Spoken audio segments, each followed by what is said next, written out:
আসসালামু আলাইকুম রহমতুল্লাহি ওবারাকাতু। আমার প্রাণপ্রিয় কলিজার বন্ধুদেরকে শুভেচ্ছা অভিনন্দন। আজ মাহে রমজানের 13 রমজান। আল্লাহ সুবহানাহু তাআলা আমাদেরকে সবাইকে রোজা, নামাজ, সেহরিকে কবুলের মঞ্জুর করুক, আমিন। রমজান এমন এক মাস যার শুরুতে রহমত, মাঝামাঝি মাগফিরাত এবং শেষে নাজাত, আমিন। আল্লাহ সুবহানাহু তাআলা আমাদেরকে ও যারা কবরবাসী হয়েছেন তাদেরকে মাফ করে দেন। আমরা সবাই আল্লাহর কাছে ক্ষমা চাইব, আল্লাহ সবাইকে গুনাহগাতা মাফ করে দেন। যে ব্যক্তি ইমানের সাথে এবং সওয়াবের আশায় রমজানের রোজা রাখে তার অতীতের সব গুনাহ মাফ করে দেওয়া হয়। রোজাদারের মুখে দুর্গন্ধ আল্লাহর কাছে মেশকের আম্বারের চাইতে সুগন্ধ।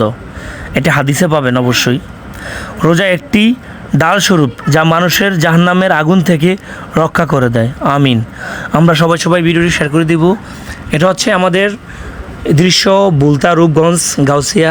আজ শুক্রবার জুমার নামাজ শেষ করে বুলতা গাউসিয়া ফ্লাইওভার ব্রিজের সাথে বুলতা পুলিশ ফাঁড়ির সামনে থেকে এই ভিডিওটি উপস্থাপনা করেছি। আমি মোহাম্মদ মহিবুল্লাহ সাগর, আপনাদের প্রাণের ভাই, ভালোবাসার ভাই।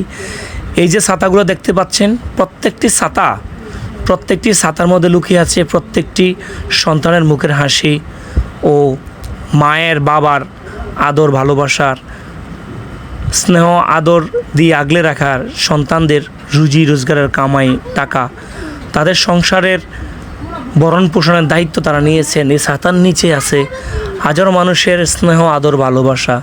এই ছাতার নিচে লুকিয়ে আছে হাজারো মায়ের মুখের হাসি।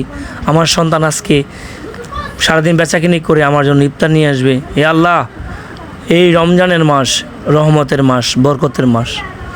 এই গাউসিয়ার নিচে একসময় কেউ ছাতা ব্যবহার করতে পারতো না, সিন্ডিকেটের কারণে, বড় বড় নেতাদের কারণে। আমি কাউকে কটাক্ষ করে কথাগুলো বলি না। হয়তো এক সময় ছিল যারা এই ফুটপাত দখল করে টাকা পয়সা নিয়ে গরিবের পেটে লাথি দিয়ে তাদেরকে 2 দিন 3 দিন বসতে দিত ওই রাস্তায়, ফুটপাতে। এখন ওপেনলি বুক শার্টের বুতাম খুলে তারা ব্যবসা করতেছে, কোনো সমস্যা নাই।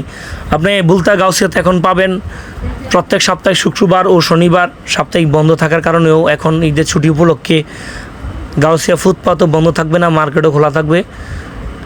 সকাল 8টা থেকে রাত্রে 10টা পর্যন্ত গাউসিয়া মার্কেট ও শপিং মল ফুটপাত পর্যন্ত খোলা থাকবে।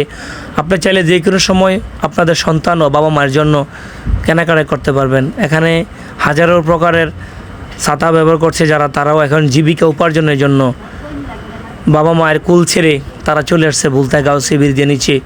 মুখে রোজা রেখে, পেট ভর্তি ক্ষুধা রেখে, সারাদিন রোজা রেখে তারা ব্যবসা করতে আসছে। ঈদ উপলক্ষে সামনে ঈদের উদযাপন করবে বাবা মাকে নিয়ে।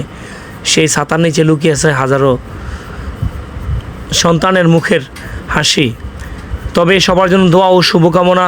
আমি নতুন ইউজার, আমি তেমন কথা বলতে পারি না। আমার কথা বলার মাঝেও যদি ভুল বেয়াদবি হয়ে থাকে তাহলে আমাকে অবশ্যই ক্ষমা দৃষ্টিতে দেখবেন।